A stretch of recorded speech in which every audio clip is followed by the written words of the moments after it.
A movie जहाँ friendship is so good कि आपके पति का जीना हराम हो जाए। शक्की तो आपका पति पहले से ही था, पर आपकी हरकतों ने आग में जो घी डाला है, वाह वाह वाह वाह वाह। हम तुम्हारे हैं तुम्हारे सनम। आइए मिलते हैं गोपाल द डे ड्रीमर से, who is expert in making fake scenarios in his mind. और भाई तो कभी कभी अकेलेपन में नॉन लिविंग थिंग से भी बात कर लेते हैं। भाई के इतने उच्च विचार हैं कि इनकी बातें सुनकर आपकी मैरिज काउंसलिंग के पैसे बच जाएंगे। तुम एक पत्नी हो और तुम्हारा पति जो है, जैसा है, अच्छा है, बुरा है, तुम्हारा पति है। फिर आइए मिलते हैं सूरज से, जो कि बहुत ही फेमस सिंगर और म्यूजिक कंपोजर है। और सूरज की लाइफ में सबसे ज्यादा इम्पोर्टेंट है राधा। नहीं, राधा की मम्मी क्यों, उन्होंने तो बस अडॉप्ट किया था ना सूरज को। अपनी थाली में से हाथ से खाना तो राधा ने ही खिलाया था ना। एंड देन कम्स हमारी राधा, जो है सूरज पगलू। सूरज सूरज सूरज सूरज सूरज। अब एक बात बताओ, कोई दिन भर अपने मेल बेस्ट फ्रेंड का नाम ऐसे जपेगा तो उसके हस्बैंड को अजीब नहीं लगेगा? नहीं, अब तुम बोलोगे कि वो तो उसका भाई था। अच्छा, तो यही चीज बता नहीं पा रहे थे गोपाल को ये दोनों। और यार देखो, आई सिंसियरली डाउट दैट। मुझे भी कहा तुम्हें दिलचस्पी है।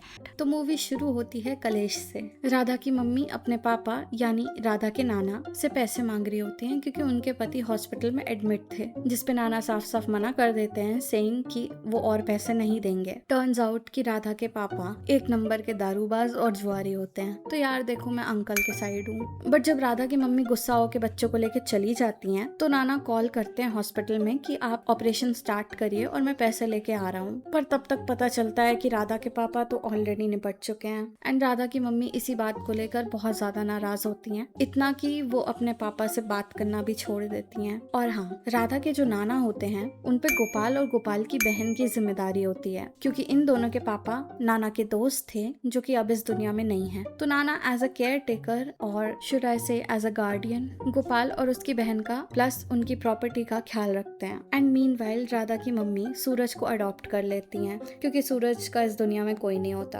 और हाँ, राधा का एक सगा भाई भी है जो कुछ खास इम्पोर्टेंट नहीं है। एंड देन ये सब लोग बड़े हो जाते हैं। Suraj becomes a very successful singer. और यार मेरा एक क्वेश्चन है, राधा की मम्मी ने तो सूरज की इतनी हेल्प की थी ना, आई मीन उसे अडॉप्ट किया, आई एम श्योर उसे पढ़ाया लिखाया, इतना काबिल बनाया। बट अब जब वो सक्सेसफुल हो गया है तो वो अलग रहता है अपने एक बड़े से मैंशन में, और राधा की फैमिली अभी भी वहीं रह रही है। नाइस, खैर छोड़ो, हमें क्या। और वैसे राधा क्या करती है सूरज के लिए प्रार्थना करने के सिवा?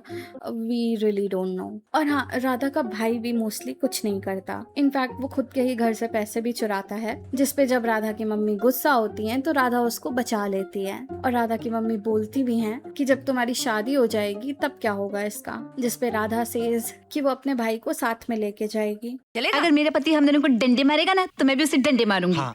लेकिन अपने भाई को नहीं छोड़ूंगी। झूठी झूठी।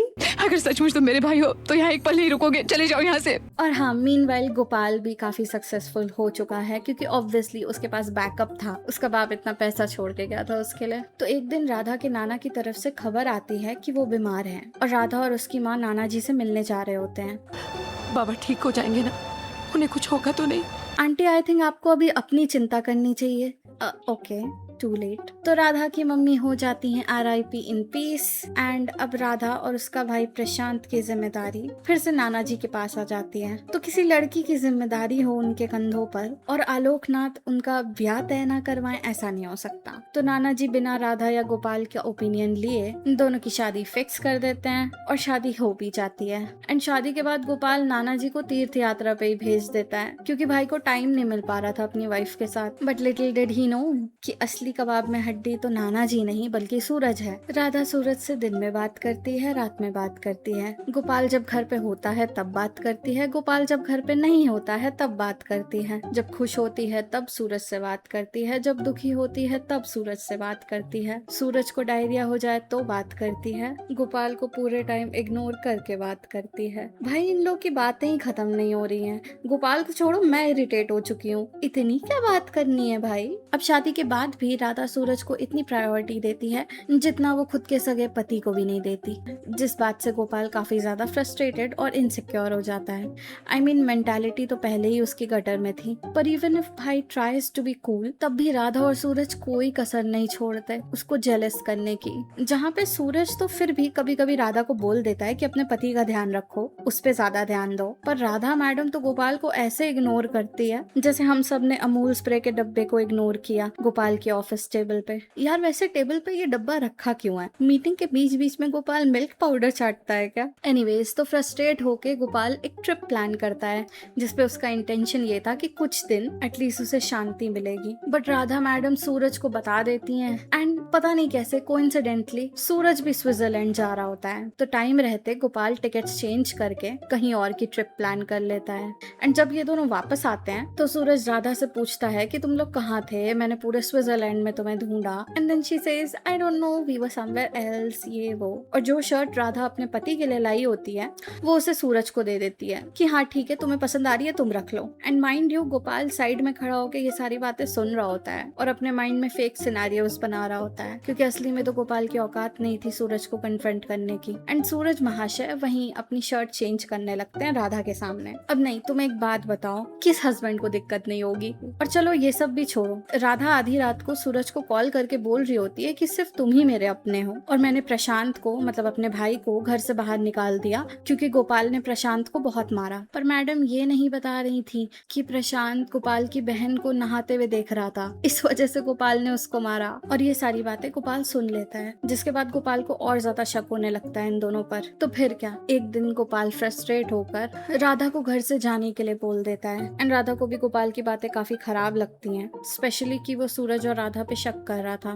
बट यार बहन, अगर गोपाल किसी फीमेल फ्रेंड का नाम दिन भर जपता रहता तो तेरे को बुरा नहीं लगता है? और भाई, अगर इतनी ही तकलीफ हो रही है तो अभी भी तुम्हारे पास वक्त था, तुम गोपाल को बता सकती थी कि सूरज और तुम भाई बहन जैसे हो। या फिर शायद तुम ये खुद अपने मुंह से इसलिए नहीं बोलना चाहते because you don't feel that way, isn't it Radha?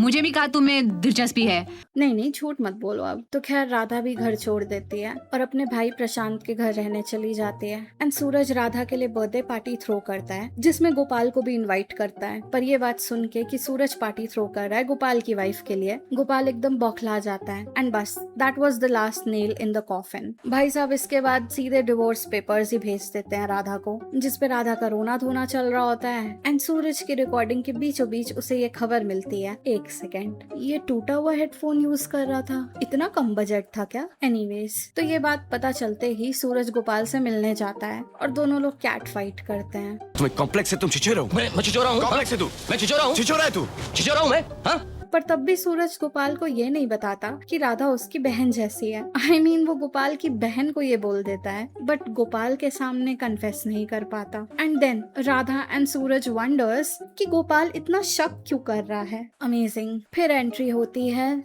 सूरज की बंदी सुमन की, जिसका इंट्रोडक्शन यही है कि वो सूरज की बंदी है और अंधी है। बस हमें उसके बारे में इतना ही बताया जाता है। तो फिर सुमन गोपाल के यहाँ जाके उसको 4 इधर उधर की बातें बताती है और विश्वास दिला देती है कि इन सब में सूरज महाशय की तो कोई गलती ही नहीं है। तुम शक कर रहे हो, तुम चूतिया हो। राधा और सूरज के रिश्ते में तो काफी पवित्रता है। और फिर बल्ले बल्ले शावा शावा, गोपाल को एक पराई औरत से गाली खाने के बाद ये रियलाइज हो जाता है कि सब कुछ सही है, वही ओवरथिंक कर रहा है। तो फिर वो भागते भागते जाता है, I mean, कार में राधा के पास। राधा को सेल्फ हैप्पीनेस करने से पहले रोक लेता है और फिर ये दोनों जाते हैं सूरज के नाच गाना समारोह में, जहाँ उसको अवार्ड मिल रहा होता है। एंड सुमन स्टेज पे ये बोलती है कि सुमन वांट्स कि ये अवार्ड राधा सूरज को दे, पर फिर सूरज बोलता है कि आई वांट कि ये अवार्ड मैं राधा को दूं।